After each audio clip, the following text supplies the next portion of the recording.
hey everyone, welcome back to my channel. Today I'm gonna do an unboxing and a review of the Teclast X80 Pro tablet. First I'll open the box for you guys.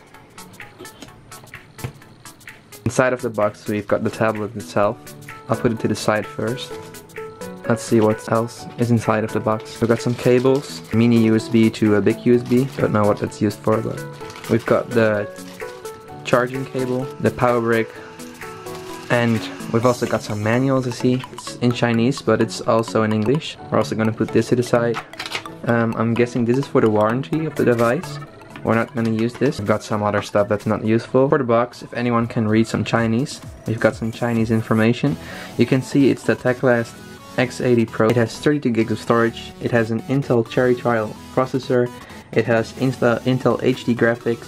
It comes with Windows 10 and Android 5.0 or 5.1 I believe. It has an 8-inch screen. It has a 1920 by 1200 resolution. It has 2 gigs of RAM. Storage we've already talked about. It has a micro HDMI connector. I've got no clue what this means.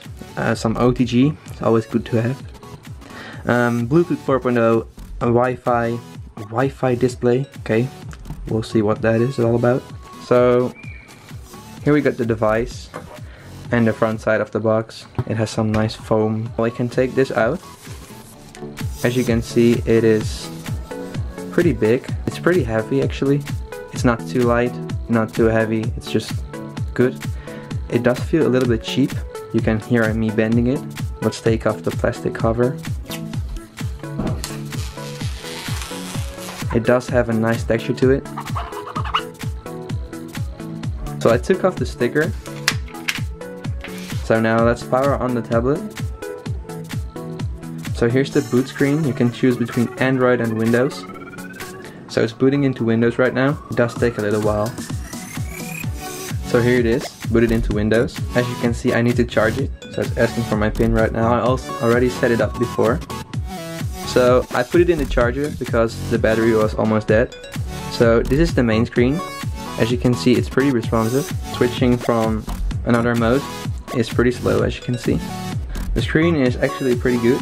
The resolution is okay and the viewing angles are good enough, but you can see it's really shiny and plasticky and it doesn't feel premium at all. For the money, it's a pretty good deal. The battery doesn't really last as long as you would expect from a normal device. I believe it has 3800 milliamps. Size of the battery is okay, but it doesn't last very long, so maybe this just uses a lot of power. I wanted you guys to know, on the top here, I think the processing unit is over here.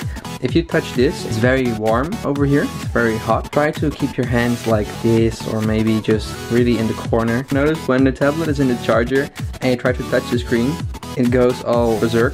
It doesn't want to do anything anymore. You cannot use this tablet while it's in the charger. You just have to leave it on a table, let it charge for a couple of hours and then take it out.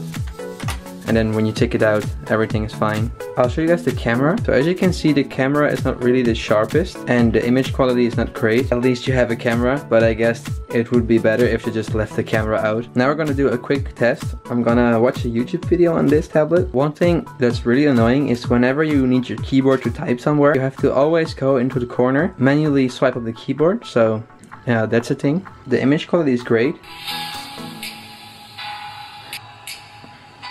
The only problem is the speaker is not that loud and the sound quality is not that deep and there's really not any bass at all because this is max volume.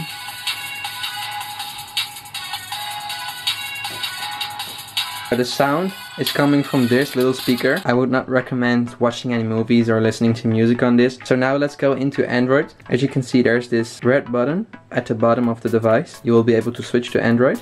And I'll show you that now. So as you can see, we just booted into Android. Android appears to be really responsive. There's not a lot of apps currently installed on the device. And there's a little bit of bloatware. As you can see, there's some Chinese apps, UC browser, I've got no clue what that is. You also have, as you can see, Sohu TV HD. That's some Chinese wannabe YouTube thing, I guess. So I guess we can delete this off the device. Uninstall. Want to get rid of all those bloatware apps. As you can see, it's not really sharp. It doesn't really matter if you use it on Windows or Android. One thing I've noticed, there's no autofocus on the tablet. As you can see, it doesn't matter if you touch anywhere. So you also have a shortcut to boot to Windows as well on the Android side of things if you want to switch back. There is an app switcher. You can go into the settings. I can show you what Android version is on this tablet. So the tablet runs Android 5.1, as you can see. We have this amazing cool game we can play. That's basically the tablet, all I can show you guys. I can try to install some games, and maybe you want a different video, you want to see something else. So this is my review on a Teclast X80 Pro tablet. If you have any questions left, you can put them in the comment section down below. Please leave a like on this video. Also, the most important question will get pinned in the comment section down below. Make sure to check out Banggood. They sponsored this video. They helped me give you this review. Their anniversary is coming up today. So make sure to check out the link of Banggood in the description. Check out their site, check out their amazing products they send out to anywhere in the world. Make sure to stay tuned for the next video, and peace.